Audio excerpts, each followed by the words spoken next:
Hello student, welcome to our class. मैं रश्मि ओझा। आज हम कक्षा 10 हिंदी व्याकरण से संदेश लेखन समझेंगे। ठीक है, तो संदेश लेखन आपके एग्जाम में आने वाले हैं 4 नंबर के। ठीक है, ये आपका लास्ट क्वेश्चन होगा। तो संदेश लेखन के जो ऑप्शन में क्या आने वाला है, विज्ञापन। या तो आप संदेश लेखन लिखिए, कोई भी आपको एक वो दिया जा सकता है, घटना दी जा सकती है। मान लीजिए स्वतंत्रता दिवस पर लिखिए, गणतंत्रता दिवस पर लिखिए, या फिर आपने अपने मित्र को बधाई पत्र लिखिए, या अपने मित्र को शुभकामना संदेश लिखिए, उसके जन्मदिन पर शुभकामना संदेश लिखिए, या किसी भी एक टॉपिक पर आपको दिया जा सकता है। ये फॉर्मल भी दिया जा सकता है, इनफॉर्मल भी, दोनों तरीके का आपको दिया जा सकता है। ठीक है, अभी आपको कैसे करना है ये मैं आपको बता देती हूँ। पहले मैं उसके बारे में जानकारी दूंगी, फिर मैं आपको संदेश लेखन समझाऊंगी। तो समय को देखते हुए आपको लिखना है। ठीक है, आपके पास कम समय है तो आप संदेश लेखन अटेम्प्ट करेंगे। अगर आपके पास थोड़ा ज्यादा समय है तो आप विज्ञापन लिखेंगे। क्योंकि विज्ञापन का मैं सुझाव आपको इसलिए दे रही हूँ लास्ट, क्योंकि विज्ञापन में थोड़ा टाइम लगता है। क्योंकि विज्ञापन आप ऐसे नहीं लिखते, मतलब फॉर्मल तरीके से नहीं लिखते कि आपने केवल ब्लैक और ब्लू पेन यूज करके आपने विज्ञापन लिख दिया। आपको उसमें पेंटिंग भी बनानी पड़ेगी, कलर भी करना पड़ेगा, तो उसके लिए आपको एक टाइम चाहिए। ठीक है, तो आप क्या लिखेंगे उस टाइम पे, आपको शॉर्ट टाइम है तो आप क्या लिखेंगे, संदेश लेखन अटेम्प्ट करेंगे। ठीक है, तो सबसे पहले आप ये समझ लीजिए कि संदेश लेखन क्या है। इसको अंग्रेजी में हम मैसेज कहेंगे। ठीक है, किसी व्यक्ति विशेष या समूह द्वारा किसी व्यक्ति को या समूह को बताई जाने वाली अभिप्रेरित बात या महत्वपूर्ण संक्षिप्त सूचना को संदेश कहते हैं। ठीक है, संदेश आपके 4 नंबर के आने वाला है, और संदेश आपके 2 तरह के होते हैं। एक औपचारिक संदेश होता है, एक अनौपचारिक संदेश होता है। अच्छा, मैं ये आपको क्यों बता रही हूँ, ताकि आपको पता हो कि आपको कैसे लिखना है, ये कौन सा संदेश है और इसको आपको कैसे लिखना है। चाहूं तो लास्ट में आपको एक ये बता के कि इस तरीके का संदेश आएगा, आपको ऐसे ऐसे लिखना है, और वीडियो को हम खत्म कर सकते हैं। लेकिन चूंकि आपको डिटेल में इसलिए जानकारी दी जा रही है ताकि आप उस चीज को समझ के और अपने 4 नंबर पक्के कर लें। ठीक है, सबसे पहले बात है कि आप अपना संदेश लिखें। ठीक है, अच्छे से लिखें, सब ठीक है। लास्ट जो होता है उसका ये होता है कि उसमें गलतियां नहीं होना चाहिए। अगर आपकी गलतियां होंगी तो आपका आधा नंबर वहां पर कट जाएगा, और हमें क्या करना है, गलतियां नहीं करना है संदेश लेखन में। मैं आपको सुझाव दूंगी कि जैसे आप मैथ्स में एक रफ पेज बनाते हैं, पीछे हर सब्जेक्ट में बनाते होंगे, हिंदी में भी आपको एक रफ पेपर बनाना है पीछे।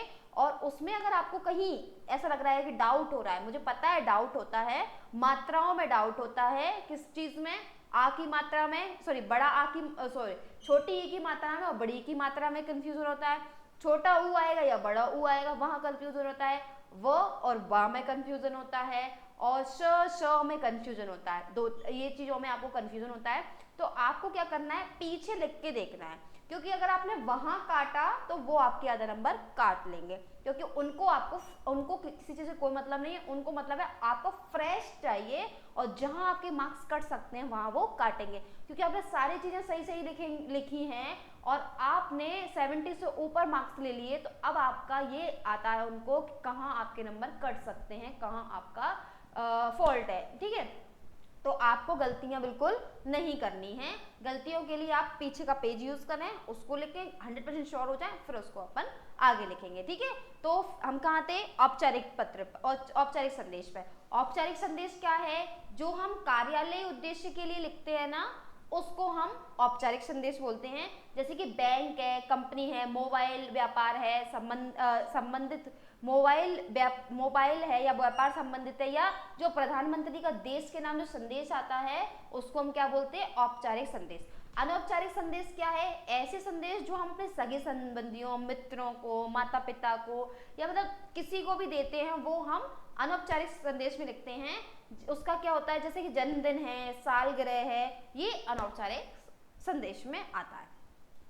ठीक है, तो पाठ्यक्रम में अनौपचारिक संदेशों को शामिल किया गया है, जिसके अंतर्गत हम निम्नलिखित संदेशों का अध्ययन करेंगे।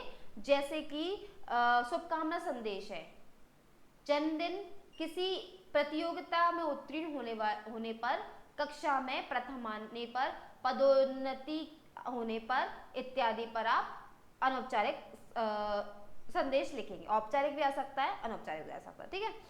पर्व तथा त्योहारों पर दिए जाने वाले संदेश, स्वतंत्रता दिवस, गणतंत्र दिवस, होली, दिवाली आदि पर आप लिखते हैं संदेश वो, ठीक है।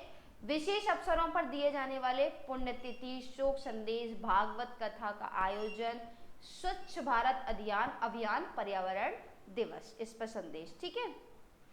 अब संदेश के अंग समझ लीजिए। सबसे पहले क्या उसका शीर्षक लिखते हैं हम, तो शीर्षक हमें क्या लिखना है, संक्षिप्त लिखना है, छोटा सा लिखना है। जैसे आप जन्मदिन पर शुभकामना संदेश लिख रहे हैं, किसी को जन्मदिन पर दे रहे हैं, तो आप क्या लिखेंगे, जन्मदिन पर शुभकामना संदेश, ठीक है।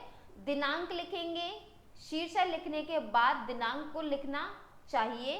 दिनांक के तरीका है, जैसे लिखा हुआ है 2 जनवरी, जैसे 2024 चल रही है तो 2024, 2/1, इसी 2 जनवरी को हम लिख सकते हैं 2/1/2024, 2/1 इसको स्लैश लगा के भी लिख सकते हैं 2024। अब मैं आपको सलाह दूंगी कि आप ऐसे लिखें, हिंदी में आप इस तरीके से लिखना मैं प्रेफर करूंगी। वैसे अगर आप भूल जाते हैं, वहां डाउट होता है, तो आप इस दोनों तरीकों का प्रयोग भी कर सकते हैं, ठीक है। समय, दिनांक के बाद हमें क्या लिखना है, समय लिखना है। उसमें जिस समय संदेश लिखा जाता है उसी समय का वर्णन किया जाता है, ठीक है। अभिवादन का अर्थ क्या है, श्रद्धापूर्वक किया जाता है जो नमस्कार, जिसको संदेश लिखा जा रहा है उसके प्रति संबंध के अनुसार ही समुचित अभिवादन का प्रयोग करना चाहिए। जैसे कि मित्र, प्रिय मित्र लिखेंगे, हम मित्र को दे रहे हैं, आदरणीय पिताजी, श्रद्धेय चाचा जी, इस तरीके से हम लिखेंगे। इसके बाद विषय वस्तु पर आते हैं। उसका मुख्य भाग होता है विषय वस्तु, जिस भी टॉपिक पर आपको दिया गया है वो हम लिखेंगे। लास्ट में हम जो भेजने वाला उसको हम प्रेषक बोलते हैं, तो उसका वो लिखेंगे, ठीक है, अपना नाम लिखेंगे प्रेषक। कुछ बातें हैं जो हम ध्यान रख सकते हैं, जैसे कि संदेश को हमेशा बॉक्स में लिखा जाना चाहिए। बॉक्स बनाएंगे हम, संदेश लिखेंगे और उसमें हमें क्या बनाना है, बॉक्स बनाना है। उस बॉक्स के अंदर ही हमें अपनी डिटेलिंग करना है, उसके अंदर ही हमें लिखना है। बॉक्स में बीचों बीच सबसे पहले शुभकामना संदेश, शोक संदेश आदि शीर्षक डालेंगे। बीचों बीच में हमें शीर्षक डालना है फर्स्ट रो में। बाईं तरफ दिनांक लिखेंगे, उसके नीचे समय लिखेंगे। उसके बाद आपका जो प्रिय मान्यवर जो आप संबोधन है ना वो लिखेंगे। उसके नीचे विषय का वर्णन करेंगे। ध्यान रखें कि यदि वर्णन ज्यादा लंबा ना हो जाए, आपको ना शब्द दिए जाएंगे, कुछ 25 शब्दों में लिखिए, 30 शब्दों में लिखिए, 25 से 30 में लिखिए, तो आप उस 30 से 40 शब्दों में लिखिए। आप उस शब्द सीमा के आधार पर ही लिखेंगे, ठीक है। अंत में प्रेषक यानी भेजने वाले का नाम लिखना है। संदेश लिखना 30 से 40 शब्दों में, शब्दों की सीमा में लिखा जाना चाहिए। ये आइडियल होता है कि 30 से 40 में आपको लिखना चाहिए। चयनित शब्द, इसलिए शब्द चयन ऐसा होना चाहिए जो सरल हो, संक्षिप्त हो, सारगामित हो, यानी कि मुख्य भाव को कम से कम शब्दों में हमें प्रस्तुत करना है, ठीक है। जिसमें विषयानुकूल चित्रों का समावेश भी किया जा सकता है। कुछ चित्र भी बना सकते हैं हम, वैसे ना भी बनाए तो चल जाएगा, लेकिन हम अगर हमारे पास थोड़ा टाइम है तो हम बना सकते हैं। विषयानुकूल किसी दोहे, श्लोक, शायरी, नारे आदि का प्रयोग भी कर सकते हैं। इसका प्रयोग करने से संदेश का विषय आकर्षित बन जाता है।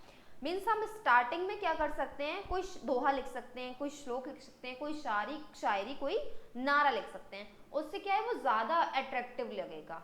आपको जो मार्क्स देने वाला है ना, वो उस पर प्रभाव पड़ेगा, प्रभावित होगा, क्योंकि आपको जो आधा 1 नंबर है ना, चाहे वो अनुच्छेद में ले लीजिए, चाहे वो पत्र लेखन में ले लीजिए, चाहे वो इसमें संदेश में या विज्ञापन में, आपका एक नंबर या आधा नंबर उसकी प्रभावित, क्या वो सामने वाला कितना प्रभावित हुआ उससे, उसके बेस पर होता है। तो आपको ये यूज करना है, ठीक है। एक प्रारूप है, फिर इसके बाद हम एग्जाम्पल लेंगे कि कौन सा आपको संदेश है, किस तरीके से हमें लिखना है। तो प्रारूप देख लीजिए आप। शीर्षक लिखेंगे जन्मदिन पर शुभकामना संदेश, इसके बाद दिनांक आ जाएगी कि आपके दोस्त का जन्मदिन इस डेट में है।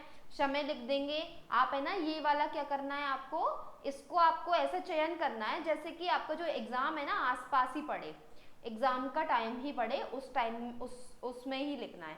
सॉरी, इसको दिनांक जो है ना वो आपके एग्जाम टाइम की डेट में ही लिखना है आपको, है ना, वो ज्यादा सही रहेगा।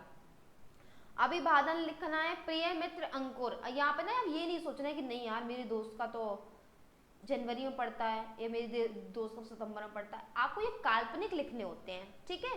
प्रिय मित्र अंकुर, तुम्हें जन्मदिन की हार्दिक हार्दिक शुभकामनाएं। तुम हमेशा स्वस्थ रहो तथा जीवन में प्रगति करते हुए उन्नति के शिखर छुओ।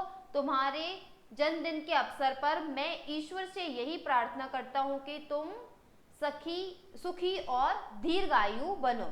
इस तरीके से आपको कम शब्दों में लिखना है। फिर अपना नाम लिखना है मनोज कुमार, तुम्हारा मित्र। अगर क्वेश्चन पेपर में आता है नाम तो आप उस नाम को लिख दीजिए, नहीं तो कोई काल्पनिक नाम आप यूज कर सकते हैं, आप अपना नाम भी यूज कर सकते हैं, ठीक है।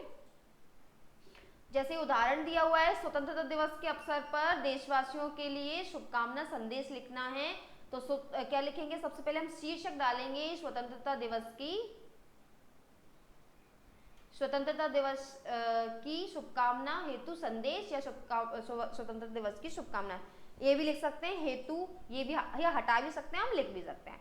इसके बाद दिनांक लिखेंगे 15 अगस्त 2000, जैसे 25 का एग्जाम आने वाला है तो 2025, ठीक है।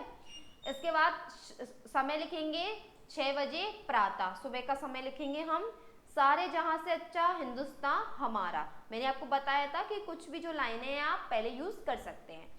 कोई ऐसा आए जो कि आपको पहले से याद ना हो, ये तो हमें याद ही है, ये अगर ऐसा आ जाएगा तो हम लिख लेंगे, ये सारे जहां से अच्छा हिंदुस्तान हमारा, ऐसा हम लिख लेंगे। लेकिन अगर ऐसा कुछ याद नहीं है तो आप बनाकर भी आप तुरंत में लिख सकते हैं, ठीक है।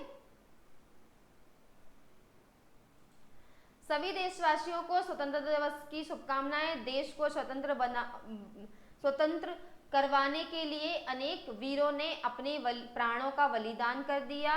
हमें उन वीरों के बलिदान के महत्व को समझते हुए देश की आज़ादी को बनाए रखने का संकल्प लेना चाहिए। आइए इस स्वतंत्रता दिवस के मौके पर हम खुद को अपराध, भ्रष्टाचार, भय आदि जातिवाद से मुक्त करने का संकल्प लें।